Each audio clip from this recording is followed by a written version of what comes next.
Of alpha cosine alpha equals to negative 3/5. That means in quadrant 3. All right. So they're asking us to find the exact value of the expressions below. All right. So given this information, let's see.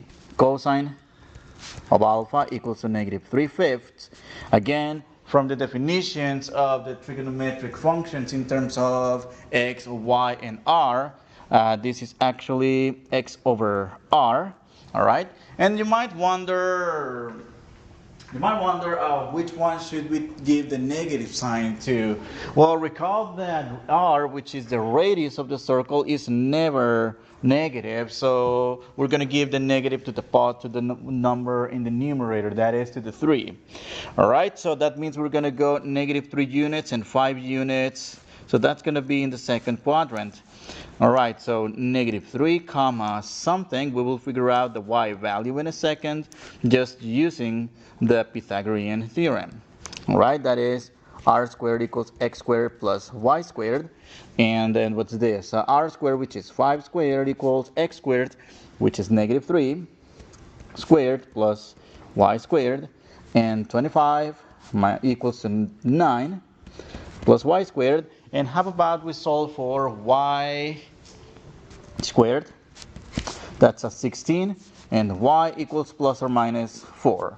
All right, although we get two values, one positive and one negative, we will only take one value, right? One result. That is, in this case, the one corresponding to the quadrant that we're in. In this case, it's the third quadrant where the y value is negative, so just take the negative 4. All right? All right, so I think we already have all the information. How about we also write sine? It will come in handy to have that sine alpha, which is negative 4 over 5. That is y over r. And we have information finally to get this sine of alpha over 2. All right. However, we need to be careful here about the half angle. So we're going to go from an alpha and shrink it to an alpha over 2. So this is what's going to happen. Check this out. So let's write down the inequality here that states the interval at which we are finding this calculation. So it's going to be this region in green, right? So that's the third quadrant. That's actually pi and 3 pi over 2. Okay, so I'm going to rearrange this inequality in such a way that the term in the middle, that is the alpha, looks like alpha over 2. All right, so let me divide both sides by 2. And not both sides, actually the 3 sides. And instead of dividing, how about multiplying instead? All right, that's going to give us the following inequality right here. And then I'm going to use a different color for this. Well, that's 1/2 times pi. That's pi over 2. Let's then recall alpha over 2. And 3 pi over 2 times a half, that's going to be 3 pi over 4. All right. So now check how we are going to change the location of that shaded region in green to somewhere else. So let's look at pi over 2 and 3 pi over 4. In fact, that's going to be a totally new region here. In fact, it's just going to be this.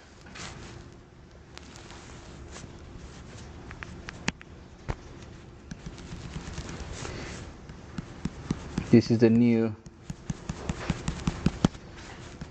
pi over 2 to 3 pi over 2.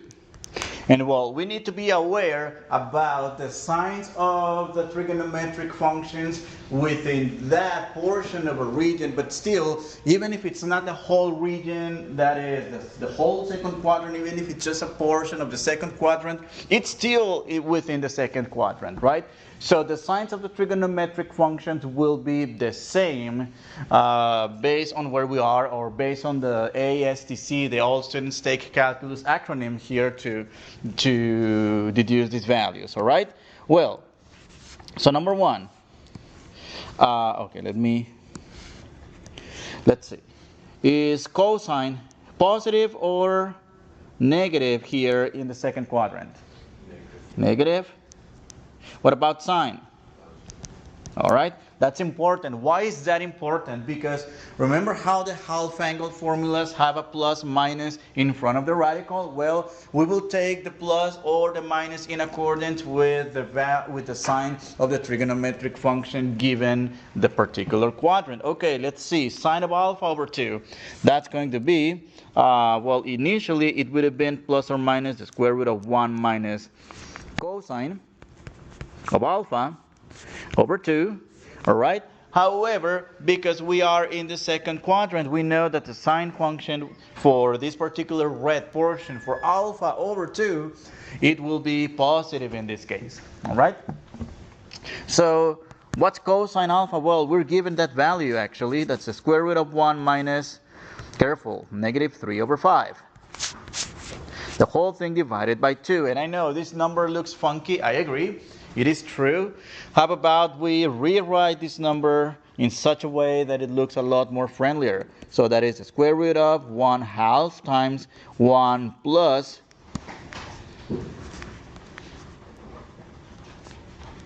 3/5. This is 1 over 1. I'm going to multiply numerator and denominator by 5. To simplify the fractions together, that's going to be the square root of 5 plus 3, which is 8, over 5 plus 5. Well, 5 is just, we just keep the 5 times 2. That's a 10. And dividing both sides or reducing both numerator and denominator, that should give us, well, they're both divisible by 2. That's going to be 4/5. The square root of 4/5. All right. Well, we're essentially done, except to how about we simplify this number?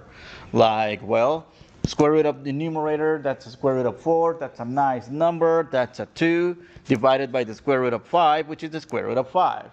But also, Alex may not like these results. That is, they may not like radicals in the denominator. So you might want to rationalize the denominator, multiplying multiplying numerator and denominator by the square root of 5. That's going to give us 2 root of 5 over 5. Final answer. All right. Let's have a look at letter B, cosine of alpha over 2. Well, for cosine of alpha over 2, we will use a similar formula that initially has a plus or minus square root of 1, but in this case that's a plus cosine of alpha. And the whole thing divided by 2. However, in this case, we need to decide into which are we going to take. We're going to take the positive or are we going to take the negative? Which one do you think we should take this time?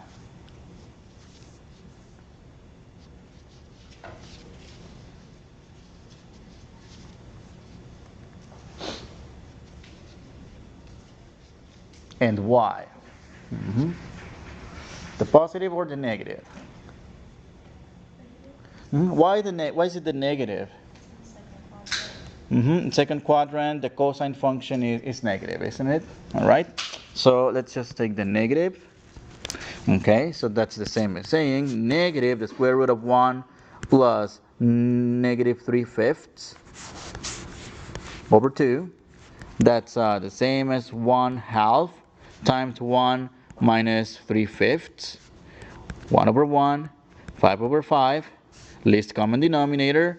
Combine the fractions together. 5/5 minus 3/5. Isn't that 2/5? That's the square root of 1/2 times 2/5. And divide out the 2's. That's the square root of 1 over 5. And well, that's the square root of 1, which is 1. And the square root of 5, which is 5. Well, again, Alex may not like radicals in the denominator, so let's take the square root of numerator and denominator. So this will be root of 5 over 5. Final answer here. All right? And well, for letter C, for the tangent function, There's a couple of alternatives. I mean, there is a formula, a really big formula for tangent alpha over 2. That's plus minus the square root of numerator 1 minus cosine alpha divided by the quantity 1 plus cosine alpha. Right? That's one alternative if you want to do all that. However, since we already know sine and cosine, how about just use the quotient identity, because sine or tangent equals sine over cosine of whatever multiple angle. It works for a double angle, it works for a single angle, and the like. It really doesn't matter the angle. Well, so just use that. That is sine of alpha over 2 divided by cosine of alpha over 2. Right? Well, we know those values. That is 2 root of 5 over 5 divided by root of 5 over 5. Well, recall that dividing by a fraction, it's the same as multiplying by the reciprocal. That is 2 root of 5 over 5 times 5 over root of 5. We can divide out the 5s, we can divide out the root of 5s, and final answer is 2. However, well, I'm missing a negative for the, oh, I forgot to write the negative here for the previous example. So negative, negative, final answer, negative 2. All right. And I believe this concludes the section. That's actually, the next one will be finally to get into solving equations involving trigonometric functions and expressions. All right.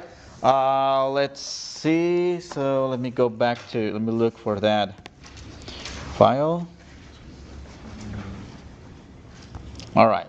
That's section 5.5. By the way, we skipped 5.4.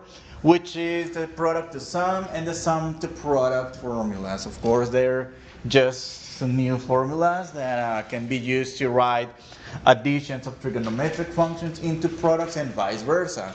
Well, you may get, well, actually, you will get back into those when you get to Calculus 2, when you do this trigonometric integration. Well, that's going to be later, all right? Well, solving trigonometric equations. So here is the thing. Let me show you something with a graph.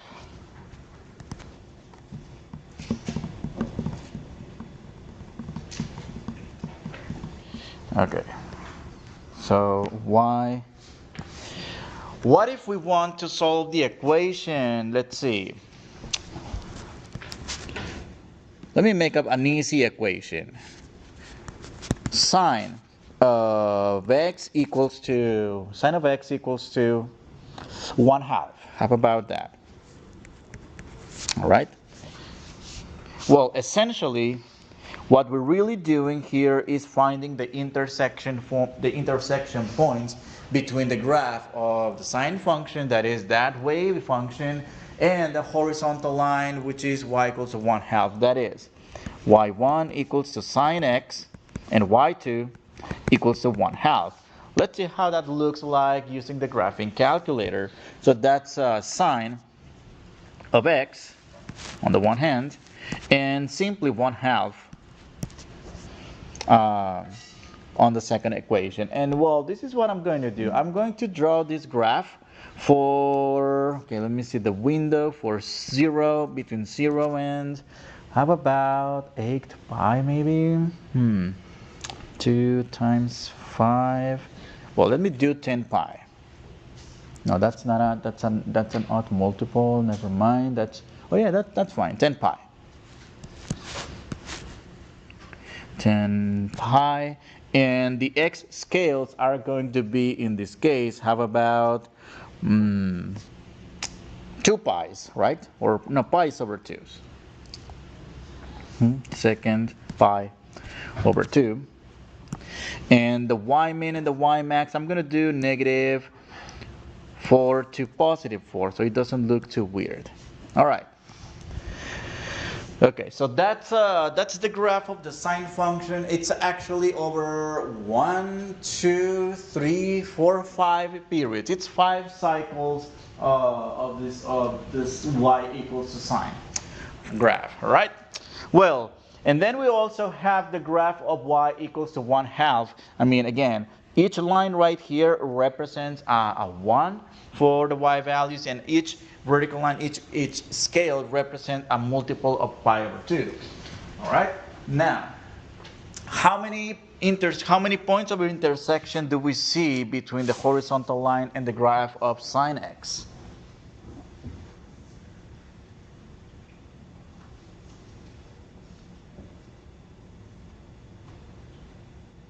Mm-hmm.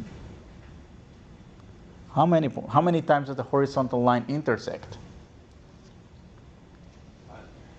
How many? 5? Okay. That's 10. Okay, let's see. 1, 2, 3, 4, 5, 6, 7, 8, 9, 10 times, right? Well, now check this out. Because again, these functions, these trigonometric functions are periodic, right? They're periodic. That means that, okay, when we complete one cycle, we get to, what's this? To 2 pi, which takes the same trigonometric values as 0 and as 4 pi and as 6 pi and as 8 pi and as 10 pi. So if we restrict the domain of this function, and that's the most common practice actually when solving trigonometric equations. So check this out. That means, okay, let me restrict the domain to 0 to 2 pi. And see what we get. So we will only have 2 solutions this time. All right.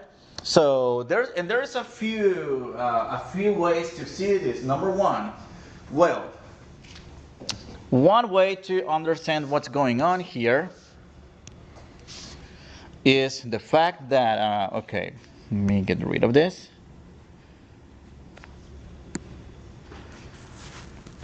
Let me draw one cycle. And that's the graph of 1/2.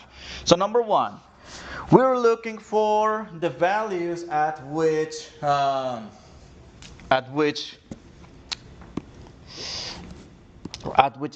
sine function crosses with the horizontal line y equals to 1/2. So let's see, in this case we see 2 of them, which by the way, those 2 values are going to be the values on the quadrants that we get the positive trigonometric functions. All right, so let's see. That is, if we looked at the different values at the different quadrants where the sine function equals to, what's that? Positive 1/2, number 1. Which quadrants do we have the sine function to be a positive one? Second, just a second? And third, and first, right? That is, well, that's the order pair where the y value equals 1/2. The y value equals to 1/2. And that corresponds to which angles? Pi over 6 and 5 pi over 6. Pi over 6 and 5 pi over 6, all right? And 5 pi over 6. Okay, let me do the following this time. I'm going to scale this x's to multiples of pi over 6.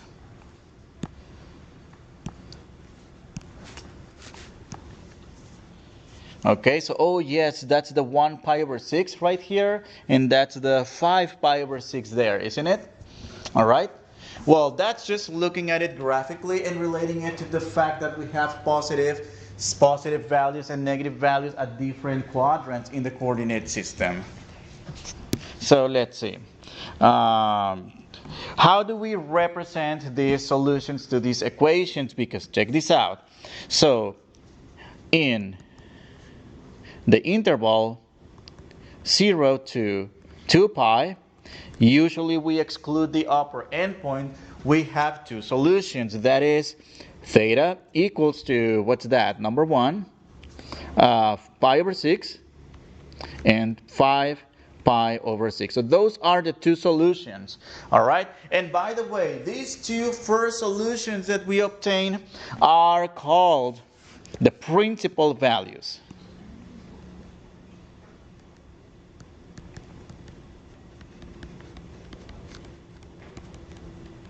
All right? These are called the principal values. All right? Well, the fact that we call them the principal values, it's because, check this out. Okay, let me bring another cycle. So let me go all the way from what's that? From 2 pi. Let me do 2 cycles this time. That is going to be 4 pi. Okay, now check this out.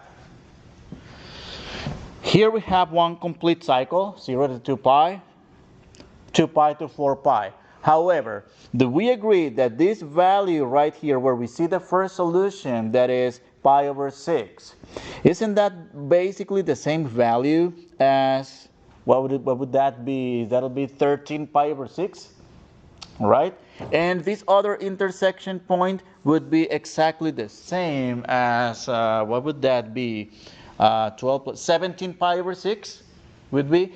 So they take the same values over and over and over and over, right? So there has to be a way to represent these solutions in general, because in this case we would be asked to express 2 kinds of solutions. Number 1, just the values that lie, just the solutions that lie within the, what's it called, interval 0 to 2 pi, that is only the principal values, and we will need to represent all these values in general. That is, we will create, express or construct expressions that are called solution generators. That is, to generate infinitely many solutions, because do we agree that the graph of sine right here intersects the graph of y equals 1/2 at infinitely many points? I mean, of course, I don't have an infinite screen right here to show that, but of course, we know the same behavior goes on forever on the positive direction and in the negative direction. All right, now, so principal values, and then we're going to have these generators. Number 1, theta will be pi over 6 first, plus multiples of 2 pi. That's because of the period of the sine or the cosine function. So that's one solution, and another general solution will be the one related to the 5 pi over 6. All right? So general solutions, the ones at the top. Principal solutions, just the ones that lie within the interval 0 and 2 pi. All right? So let's see. Let's look at more examples. So first I wanted to give you like an overview about what does it mean to solve trigonometric equations, how we can visualize it using graphs, how we visualize it using the quadrants, because we're going to do all of it. We're going to verify the results one way or another, so we can check for the consistency of what we do by hand and check it using the technology, of course. All right? So let's see. Solve each equation, give a general formula for the solution, and then find the solutions in the interval 0 to 2 pi. Okay, so let's solve this baby equation. So the first thing we do is solve for the trigonometric term. That is, let me move the negative root of 3 to the right with the opposite sign. Root of 3 to cosine theta, and cosine theta equals root of 3 over 2. Okay, so this time we are going to find all the values, all the angles for which the cosine function equals positive root of 3 over 2. So the sign matters actually. Okay, so let's see. Number 1, let's draw a Cartesian plane. And well, number 1, what quadrant has the cosine function as a positive function? 1 and 4. All right.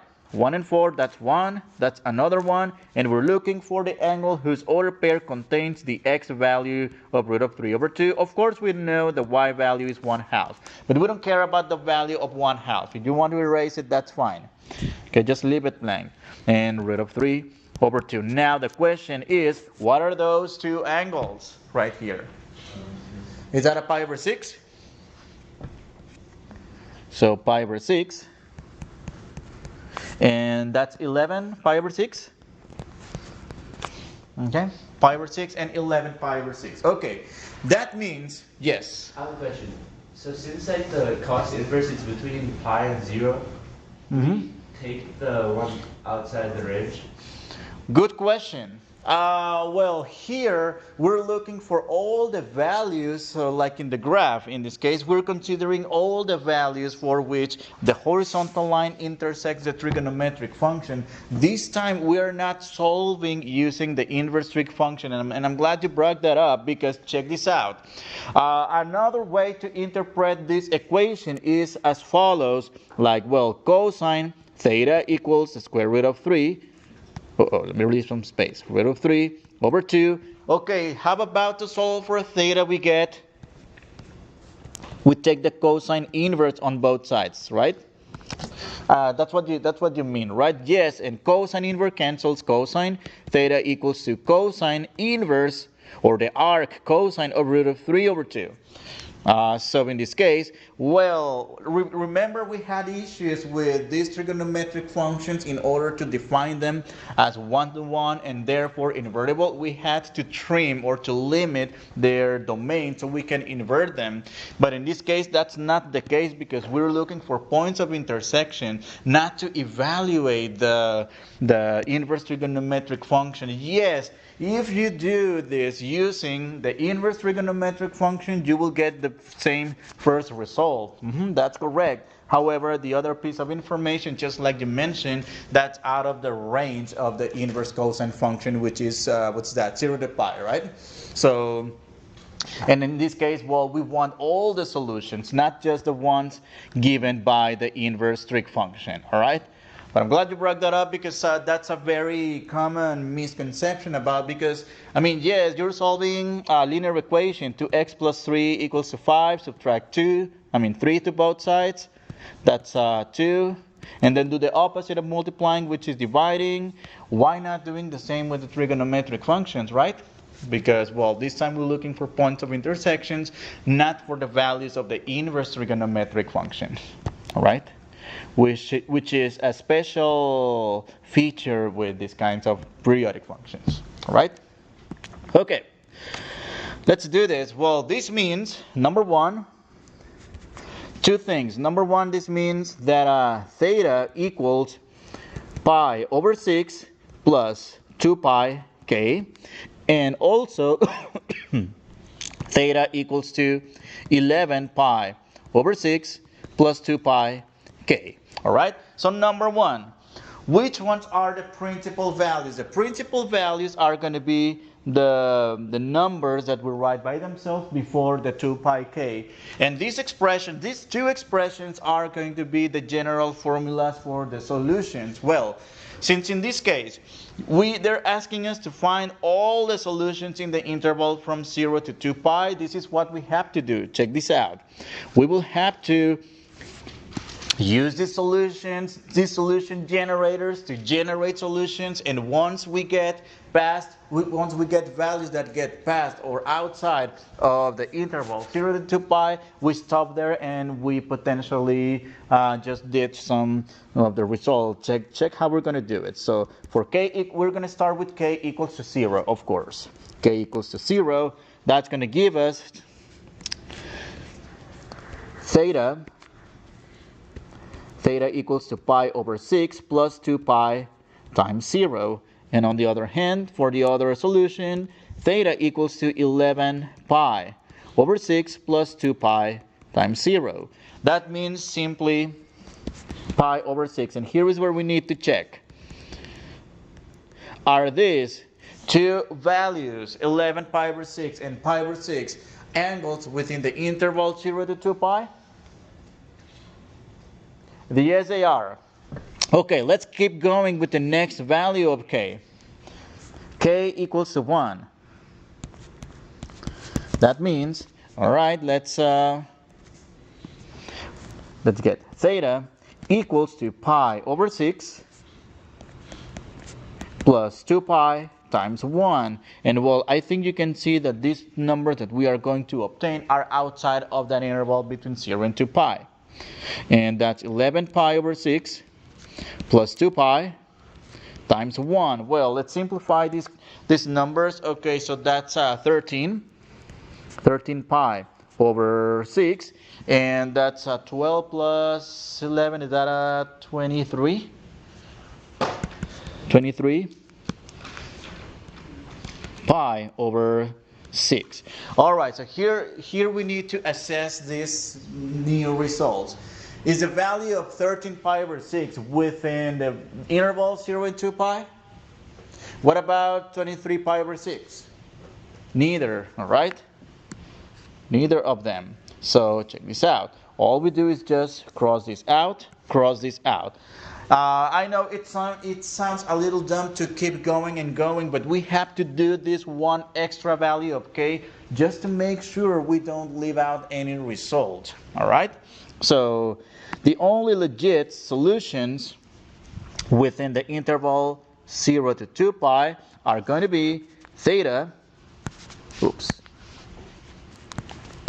equals to pi over 6 and 11 pi over 6.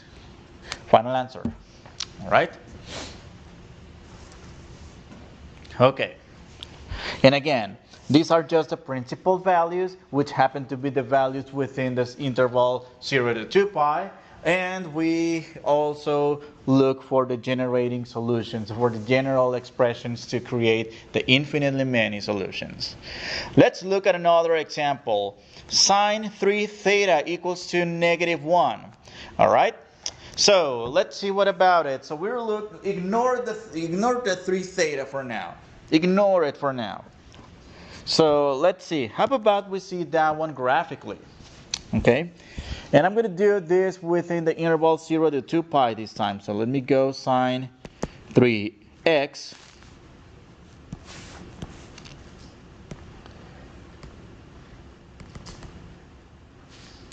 and -1. All right? And I'm going to go just within the interval 0 to 2 pi. And I'm going to change the jumps. 0 to 2 pi. Oh yeah. And the jumps, let me make them multiples of pi over 2 again. Second pi over 2. Whoops. All right. How many points of intersection do we see here? 3, right? Check my notes again. Something I see. Yeah, it's 3. 3 of them. So within the interval 0 to 2 pi, we should expect 3 solutions right here. Let's find them out. Let's find them algebraically. All right. Okay. Again, ignore the 3 theta for now. Let's suppose that we are evaluating sine of x equals to -1. In other words, we're looking for the angles for which the sine function equals to -1. What are those angles? Or what is the angle if it's only one, maybe, or maybe the 2? So what angle is that?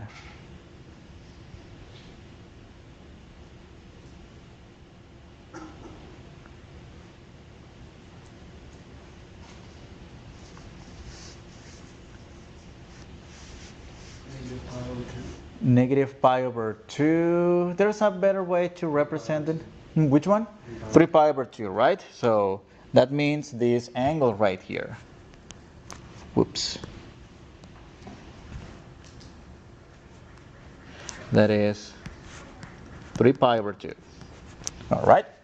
Well, so this means in this case, well, we're going to have only one generating solution, not 2 like we did before. So this means, okay, careful, because this time we're not looking at just theta, we're looking for 3 theta. We're solving an equation for 3 theta. So we're going to represent it like, okay, sine 3 theta equals to 1 whenever 3 theta equals to 3 pi over 2 plus multiples of 2 pi, right? So plus 2 pi k. Well, we need to solve for theta in the first place. Otherwise, we wouldn't be able to generate solutions. Well, so to get theta by itself, one way is to divide both sides by 3. But well, check this out. We have a weird fraction here. How about multiply by 1/3? All right. divide out the 3's, and simplify the right hand side. 3 halves times a third, that's a pi over 2, plus 2 pi, 2 pi k divided by 3. So that's going to be our general solution. All right, and our principal value will be pi over 2. Okay, so let's see. We need to go different values of k. For k equals to 0, right? So for k equals to 0, we will get the value of, theta equals pi over 2 plus 2 pi over 3 times 0, which is simply pi over 2. All right? So that value of pi over 2 is still an angle within, what's that, pi, 0 and 2 pi. Let's move on. K equals to 1. K equals to 1. That's going to give us theta equals to pi over 2 plus 2 pi over 3 times 1. Well, in this case, if we can combine the fractions together. That's going to be, well, pi over 2 plus 2 pi over 3. How about multiply numerator and denominator of the first fraction by 3 and multiply numerator and denominator of the second fraction by 2 so we can have a common denominator. Well, so that's going to give us a total of some denominator 6. That is 3 pi plus 4 pi, because 2 times 2 is 4. 4 plus 3, that's 7 pi over 6. All right? Now, the question is the angle 7 pi over 6 still within the interval 0 and 2 pi? Okay, let's keep going with another k. K equals to 2.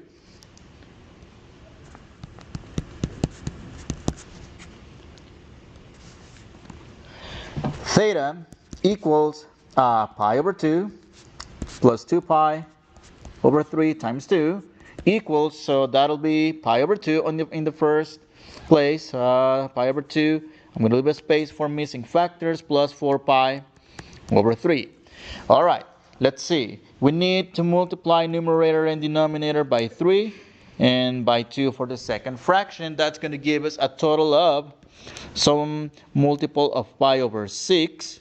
And that's going to be 3 plus, 4 times 2, that's 8. 8 plus 3, isn't that 11?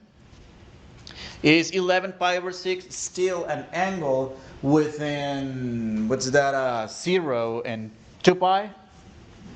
All right, let's keep going. Let's keep going for k equals to 3. I know 11 pi over 6, it's just pi over 6 away from 2 pi. So whatever we add most likely will give us an angle that it's not anymore within the 0 to pi over 2. I mean the 0 to 2 pi range. But we still have to do it just to verify that. All right, so that'll be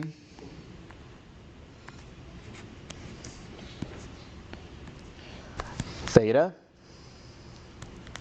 equals pi over 2 plus 2 pi over 3 times 3, and we'll divide out the 3's. That's pi over 2 plus 2 pi. That's 2 times 2 is 4. 4 plus 1, that's 5 pi over 2. All right? And, well, isn't this 5 pi over 2 a coterminal angle of pi over 2, in fact? So that's basically the same value. And, well, also, this 5 pi over 2, it's already an angle that is not within the interval 0 and 2 pi. So just cross that one out. So final answer, theta equals to,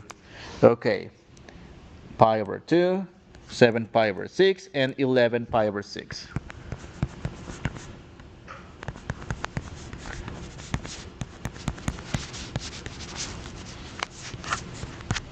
Does that look consistent with what we got using the graphing calculator? The 3 points of intersection between the graph of sine 3 theta and the horizontal line y equals to -1. Pi over 2, 7 pi over 6, and 11 pi over 6. All right. How about I do in this case? Let me change the window and scale this in terms of multiples of pi over 6. second pi divided by 6. All right. So 1, 2, 3. 3 pi over 6. Isn't that the same as pi over 2? And then 3, 4, 5, 6, 7 pi over 6. That's the second solution. 7, 8, 9, 10, 11 pi over 6. That's the third solution. So one way or another, it has to check. All right.